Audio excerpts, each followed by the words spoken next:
વિવિધ ચૂંટણી પ્રચાર દરમિયાન બદલાવ માટે મત માંગનારી મોદી સરકાર સત્તામાં આવતાની સાથે જ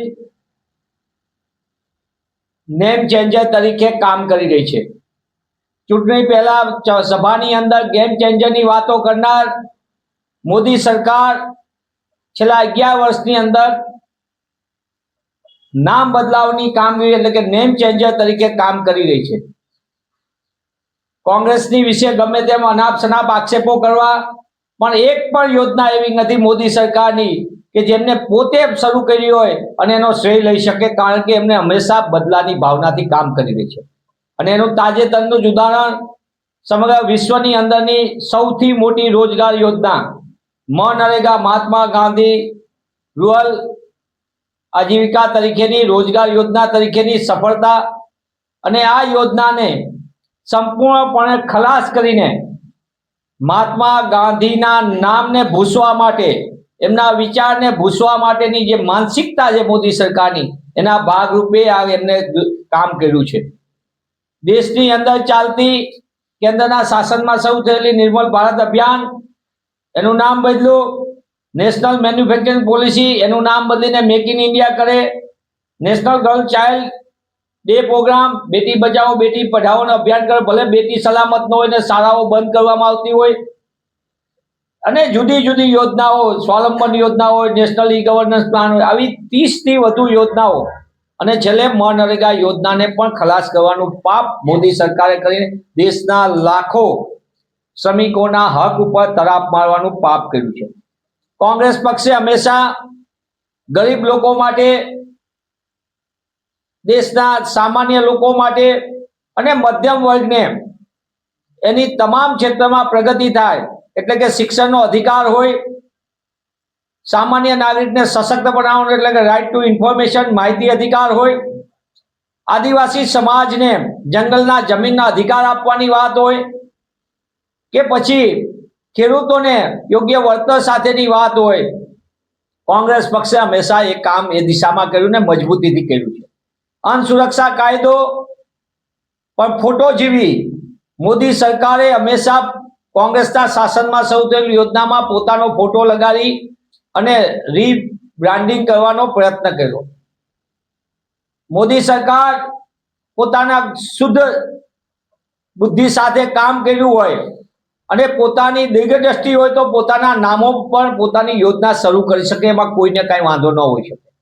પણ આ યોજના બદલાવથી ખાલી નામ બદલવાની પ્રક્રિયા નથી।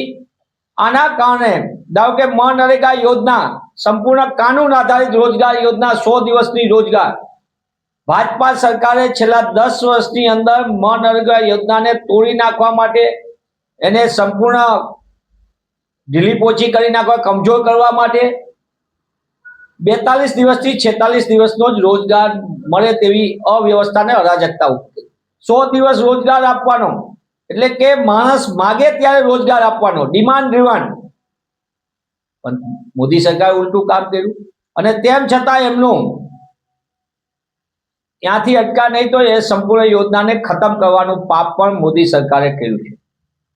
દેશની અંદર હું આપના માધ્યમથી મોદી સરકારને પૂછવા માંગુ છું કે તમે 2014 પહેલા ગેમ ચેન્જર તરીકેની મોટી મોટી દાવા કર્યા, આજે તમે નેમ ચેન્જર તરીકે કામ કરી રહ્યા છો।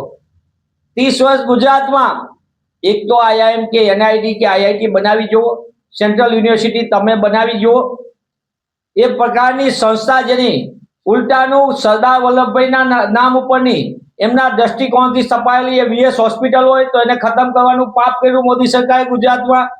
સ્ટેડિયમની અંદર સરદાર સાહેબનું નામ બદલવાનું કરીને પોતાનું ખુદનું નામ લખી નાખ્યું, અને આ રીતે અનેક ઐતિહાસિક યોજના જેમ કે મહાત્મા ગાંધીનો વિદ્યાપીઠ હોય કે આશ્રમ હોય એને પણ તોડી નાખવાનું આધુનિકરણના નામે પાપ કર્યું હોય તો મોદી સરકાર છે।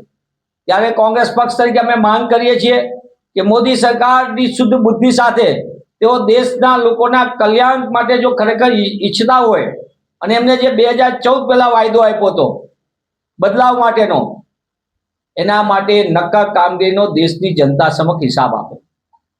અને જે રીતે ગુજરાતમાં શિક્ષણની અવ્યવસ્થા, અરાજકતા, સમગ્ર દેશની અંદર શિક્ષણના અધિકાર છીનવવાનું પાપ, સરકારી અને ગ્રાન્ટેડ શાળા કોલેજો બંધ કરવાનું પાપ, એ મોદી સરકાર કરી રહી છે. શિક્ષણ રાજ્યનો અધિકાર પણ એમની નીતિગત જોવો તો આખા દેશની અંદર એની તમને જ્યાં જ્યાં ભાજપા સરકાર છે ત્યાં શિક્ષણનો અધિકાર છીનવવાનું પાપ થાય. જ્યાં જ્યાં ભાજપા સરકાર ત્યાં જીવન જીવવાનો અધિકાર છીનવવાનું પાપ થાય. જ્યાં જ્યાં ભાજપા સરકાર ત્યાં જંગલના જમીનના અધિકાર છીનવવાનું પાપ થાય. જ્યાં જ્યાં ભાજપા સરકાર ત્યાં લોકોના રોજગાર છીનવવાનું પાપ થાય. અને જ્યાં જ્યાં ભાજપા સરકાર ત્યાં બદલાનું કામકાજ થાય. બદલાવ માટે નહીં, બદલા માટેનું કામ થાય. આ એમનું અસલી ચાલ ચલન ચરિત્રને ચહેરો આપની સમક્ષ મૂકી રહ્યો છું. હું પુનઃ એ કહું છું કે ભાજપા સરકાર આ નામ બદલવાના કારણે દેશની તિજોરી ઉપર એક યોજનામાં ખાલી એક યોજનાની અંદર નામ બદલવાના કારણે ઓછામાં ઓછું 5,000 કરોડ રૂપિયા સરકારી તિજોરી ઉપર ભાર પડશે. 5,000 કરોડ રૂપિયાનો.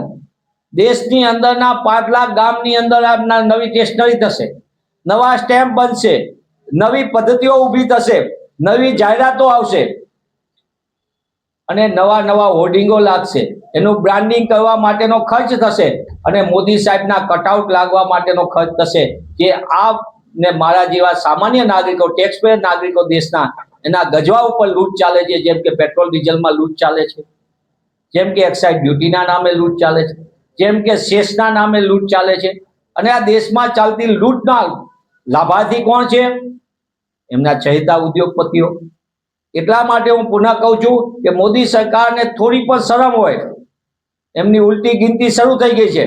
એમની ઉલટી ગિનતીમાં એ તાત્કાલિકપણે જે વચન એમને 2014માં સત્તામાં આવવા માટે કર્યું હતું ગેમ ચેન્જર તરીકેનું, એ દિશામાં નક્કર કામગીરી કરે અને નેમ ચેન્જરમાંથી તેઓ બહાર આવે.